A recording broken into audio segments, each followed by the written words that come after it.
Hi friends, நான் சேரன் பாண்டியன். நான் 1310 திருக்குறளை ஓவி வடியிலும் கவிதை நடையிலும் பண்ணியிருக்கேன். இன்றைக்கி நான் வீடியோ என்ன பார்க்க போகிறேன்னா, மருந்தில்லா மருத்துவம் அப்படின்ற தலைப்பின் வாயிலாக திருக்குறளை மறைஞ்சிருக்கக்கூடிய ஆழமான விஷயங்களை ஓவி வடியில் பார்க்க போகிறோம்.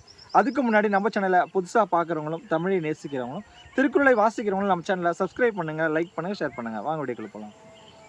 இந்த உலகத்தில் பெரும்பாலான மனிதர்கள் எந்த நோய் வந்தாலும், எந்த உடல் சார்ந்த பிரச்சனைகள் என்றாலும் முதலில் மருந்து மாத்திரைகளை தேடி ஓடுகின்றார்கள். உண்மையில் சொல்ல போனால் அந்த மருந்து மாத்திரைகள் என்பது என்னவென்று யாருக்கும் முழுமையாக தெரியாது.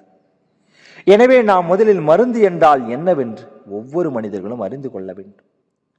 உண்மையில் நல்ல மருந்து என்பது ஒரு நோயை கண்டறியவும் அந்த நோயிலிருந்து நம்மை குணப்படுத்தி மீண்டும் அந்த நோய் வராமல் தடுத்து காப்பதுமாக இருப்பதுதான் மருந்து.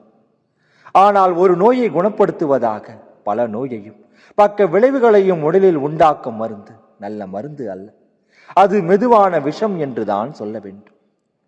உதாரணமாக, ஒரு மனிதன் தலைவலிக்காக ஒரு மருந்து உட்கொள்கின்றான் என்றால் அவர் உட்கொண்ட மருந்து தலைவலியை குணப்படுத்தி மற்ற உடல் உறுப்புகளுக்கு தீங்கினை உண்டாக்க கூடாது. மாறாக தலைவலியை குணமாக்கிய மருந்து பக்க விளைவுகளாக உடல் உறுப்புகளுக்கு தீராத வலியை உண்டாக்கும் என்றால் அது எப்படி சரியான மருந்தாகவும் நல்ல மருத்துவமாகவும் இருக்க முடியும் என்று சற்று சிந்தியுங்கள். இதை உணராத பெரும்பாலான மனிதர்கள் அவசரத்திற்கு அவசர சிகிச்சையாக தற்போது தான் கொண்ட வலியும் நோயும் நீங்கினால் போதும் என்று உடல் வலியை போக்க கல்லீரல், சிறுநீரகம் போன்றவற்ற உடல் உறுப்புகளை பலி கொடுக்கின்றார்கள். இவ்வாறு ஒரு உறுப்பை குணப்படுத்த உடலில் மற்ற உறுப்புகளை மனிதர்கள் தியாகம் செய்கின்றார்கள். இப்படித்தான் மனிதர்கள் தீராத நோயோடும் நிரந்தரமாக நோயை தீர்க்காத மருந்தோடும் தங்களது வாழ்நாளை கடத்தி வருகின்றார்கள். இவ்வாறு மனிதர்கள் இதுவரை நோயே வராமல் தடுக்கும் மருந்தையும் குறிப்பிட்ட நோயிலிருந்து மனித சமுதாயத்தை காக்கும் மருந்து மாத்திரைகளையும் கண்டுபிடிக்காமல் தன்னையும் ஏமாற்றிக் கொண்டு மற்றவரையும் ஏமாற்றி வாழுகின்றார்கள். உண்மையில் சொல்ல போனால் இந்த உலகத்தில் மருத்துவர்களும் மருத்துவமனைகளும் எப்போது குறைகின்றதோ அப்போதுதான் உண்மையான நல்ல மருந்தும் நல்ல மருத்துவமும் இந்த உலகத்தாருக்கு முழுமையாக வழங்கப்பட்டது என்று அர்த்தமாகும். மாறாக இந்த உலகில் மருந்தும் மருத்துவமனைகளும் அதிகரித்துக் கொண்டே வருகின்றது என்றால் நல்ல மருந்தும் நல்ல மருத்துவமனையும் இதுவரை இந்த உலகத்தில் இல்லை என்றுதான் பொருளாகும். எனவே மனிதர்களே, நீங்கள் மருந்தை தயாரித்து தரும் மருத்துவராக இருந்தாலும் மருந்தை உட்கொள்ளும் நோயாளியாக பிறந்தாலும் முதலில் நாம் எல்லோருமே மனிதநேயம் கொண்ட மனிதர்கள் தான் என்பதை உணர்ந்து பாருங்கள். காசு பணத்திற்காக எந்த மருந்து மாத்திரைகளையும் விற்றுவிடலாம் என்று எண்ணுவதும் அந்த காசு பணத்தை கொண்டு எந்த மருந்தையும் விலை கொடுத்து வாங்கிவிடலாம் என்று நினைப்பதுதான் இந்த உலகில் நோயாளிகள் அதிகமாவதற்கும் மருந்தும் மருத்துவமனைகள் பெருகியிருப்பதற்கும் காரணமாகும். அதனால் தான் ஒருவனின் வலியையும் நோயையும் மற்றொருவன் தனக்கு சாதகமாக பயன்படுத்தி அந்த வலியும் நோயும் தனக்கும் வரும் என்று உணராமல் பிறரின் நோயை கொண்டு வியாபாரம் நடத்துகின்றான். அதற்காகத்தான் திருவள்ளுவர் இன்னா செய்யாமை என்ற அதிகாரத்தில் நோயெல்லாம் நோய் செய்தார் மேலாவா, நோய் செய்யா நோயின்மை வேண்டுபவர் என்று சொல்லுகின்றார். இவ்வாறு மனிதர்கள் எல்லாம் மருத்துவர்களாக மாறி மருந்துகளை உட்கொண்டும் இன்னும் நோயாளிகளாகத்தான் வாழுகின்றார்கள். பிறருக்கு தான் தந்த துன்பத்தை தானே அனுபவிப்பவர்களாக தனது வாழ்நாளை கடத்துகின்றார்கள். எனவே மனிதர்களே, மருந்தில்லா மருத்துவத்தை முதலில் கற்றுக்கொள்ளுங்கள். பிறகு மருந்து மாத்திரைகள் தேவைப்பட்டால் உட்கொள்ளுங்கள். அதைத்தான் திருவள்ளுவர் மருந்து என்ற அதிகாரத்தில் மருந்தென வேண்டாவாம் யாக்கைக்கு அருந்தியது அற்றது போற்றி உணின் என்று சொல்லுகின்றார். அதாவது ஒரு மனிதனுக்கு மருந்து என்பதே எப்போது தேவைப்படாது என்றால் அவன் நோய் என்பதையே அடையாமல் இருக்கும் போதுதான். அந்த நோய் என்பதே வராமல் இருக்க வேண்டும் என்றால் மனிதன் உண்ணும் உணவு சரியானதாக இருக்க வேண்டும். அப்படி உண்ட உணவு சரியானதாக செரித்த பிறகுதான் அடுத்த உணவு என்பதையே உட்கொள்ள வேண்டும். ஆனால் இந்த உலகில் உண்ணும் உணவு என்பதே சரியானதாக இல்லை. அது யாருக்கும் சரியாக செரித்து நோயில்லா வாழ்வையும் கொடுப்பதாக தெரியவில்லை. அப்படி இருக்கும்போது மனிதன் தனது வாழ்வை மருந்து மாத்திரைகளோடு தான் கழிக்க வேண்டியிருக்கும்.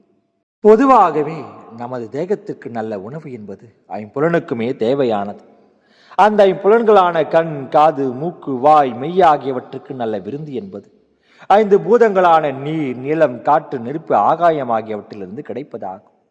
அப்படி இருக்கும்போது கண்களுக்கு ஒளியும், காதுக்கு தேவையான ஓசையும், மூக்கிற்கும் நாக்கிற்கும் தேவையான மனமும் சுவையும், உடல் உறுப்புகளுக்கு தேவையான ஊரும் சரியாக இருக்க வேண்டும். இவைகள்தான் 5 புலன்களுக்கு தேவையான நல்ல விருந்துகளாகும். இந்த சுவை, ஒளி, ஊறு, ஓசை, நாட்டம் ஆகிய விருந்துகளை நமது ஐம்புலன்களுக்கு தரும் ஐம்பூதங்களான நீர், நிலம், காற்று, நெருப்பு, ஆகாயம் ஆகியவற்றை மாசுபடுத்திவிட்டு மனிதர்கள் எப்படி ஆரோக்கியமான கண், காது, மூக்கு, வாய், மெய் என்ற ஐம்புலன் கொண்டு வாழ முடியும் என்று சொல்லுங்கள். கண்ணுக்கு தேவையான அளவான ஒளிக்காட்சிகளை பார்க்காமல் அளவு கடந்த வெளிச்சத்தை மனிதர்கள் பார்க்கின்றார்கள். காதுக்கு தேவையான அளவான ஓசைகளை கேட்காமல் எந்திரங்கள் கொடுக்கும் இரைச்சலோடு தனது வாழ்வை நடத்துகின்றார்கள். மூக்கிற்கு தேவையான அளவான நாற்றத்தை சுவாசிக்காமல் ரசாயன மனத்தையும் புகையும் துர்நாற்றம் கொண்டு காட்டையுமே சுவாசிக்கின்றார்கள். அதுபோல நாக்கிற்கு தேவையான அளவான உணவுகளை சுவைக்காமல் ரசாயன உரங்களால் உருவான உணவுகளையும் கலப்பினமும் கலப்படமும் செய்யப்பட்டு ரசாயனத்தால் பதப்படுத்தப்பட்ட பண்டங்களையும் கண்ட மருந்து மாத்திரைகளையும் போதைப் பொருட்களையும் விருந்தாக உண்டு வாழுகின்றார்கள் மனிதர்கள். இவ்வாறு மனிதர்கள் உடலால் உணரும் உணர்வு சார்ந்த அத்தனையும் முற்றிலும் தவறானதாக இருக்கும்போது நோய் இல்லாமல் எப்படி மனிதர்களால் ஆரோக்கியமாக வாழ முடியும் என்று சொல்லுங்கள். எனவே இப்போதாவது புரிந்து கொள்ளுங்கள். இதுவரை மனிதர்கள் வாழும் வாழ்க்கை முறையே சரியானதாக இல்லை என்று தெரிந்து கொள்ளுங்கள். பஞ்சபூதங்களை மாசுபடுத்திவிட்டு அவற்றிலிருந்து கிடைக்கும் விருந்தையும் மருந்தையும் நாம் எப்படி சரியானதாக புலன் கொண்டு உட்கொள்ள முடியும் என்று யோசியுங்கள். ஆகவே மனிதர்களே, நமது உடல் உறுப்புகளால் உட்கொள்ளப்படும் விருந்தானது சரியானதாக இருக்க வேண்டும். அந்த விருந்தை தரும் ஐம்பூதங்களான நீர், நிலம், காற்று, நெருப்பு, ஆகாயம் ஆகியவற்றை மாசுபடுத்தாமல் மீட்டெடுக்க வேண்டும். அவை மீட்கப்பட்டாலே நாம் நோய் நொடியில் இருந்து மீட்கப்படுவோம் என்பதே உண்மை. எனவே மனிதர்களே, நல்ல மனம் கொண்ட காற்றை சுவாசியுங்கள். சுவாசம் தொடர்பான நோய் என்பதே வராது. நல்ல ஒளியையும் ஓசையையும் அனுபவியுங்கள். காது மற்றும் கண்கள் தொடர்பான பிரச்சனைகள் ஏதும் உண்டாகாது. அதுபோல் நல்ல சுவையும் சுகமும் தரும் உணவுகளை உட்கொள்ளுங்கள். உடல் உறுப்புகளில் எந்த குறைபாடும் ஏற்படாது. எனவே இந்த உலகத்தில் நிலம் என்பது கல்லு மண்ணுமாக நீரையும் நெருப்பையும் தன்னில் வைத்து தாங்கியிருப்பதைப் போல அந்த நிலமே நமது உடலாக இருந்து எலும்பும் சதையும் கொண்டு பல அடுக்கு தோல் போர்த்தி நீரையும் நெருப்பையும் அதில் இணைத்து உடலில் குளிர்ச்சியையும் வெப்பத்தையும் சமமாக வைத்துள்ளது என்ற போது அந்த ஐம்பூதங்களை நமது ஐம்புலன்களாக உள்ளது என்று உணர்ந்து பாருங்கள். அதனால் இந்த உலகம் வேறல்ல, நாம் வேறல்ல, நாம் தான் இந்த உலகம் என்று உடலையும் உலகத்தையும் காத்து வாழுங்கள். அதுவே மருந்தில்லா மருத்துவம் என்று கற்றுக்கொள்ளுங்கள். இதை உணராமல் மனிதர்கள் ஆடம்பர வாழ்வுக்கு ஆசைப்பட்டு அறியாமல் உலகை அழிவின் விளிம்பில் வைத்துக் கொண்டு உலக உயிர்கள் எல்லாம் ஆரோக்கியமாக நோய் நொடி இல்லாமல் நிம்மதியாக எப்படி வாழ முடியும் என்று சொல்லுங்கள். இனியாவது இந்த உலகத்தையும் அதில் உள்ள உடல் கொண்ட உயிர்களையும் மீட்டெடுக்க என்ன வழி என்று யோசியுங்கள். மேலும் இதை குறித்து விரிவான விளக்கத்தை அடுத்த பகுதியில் பார்ப்போம்.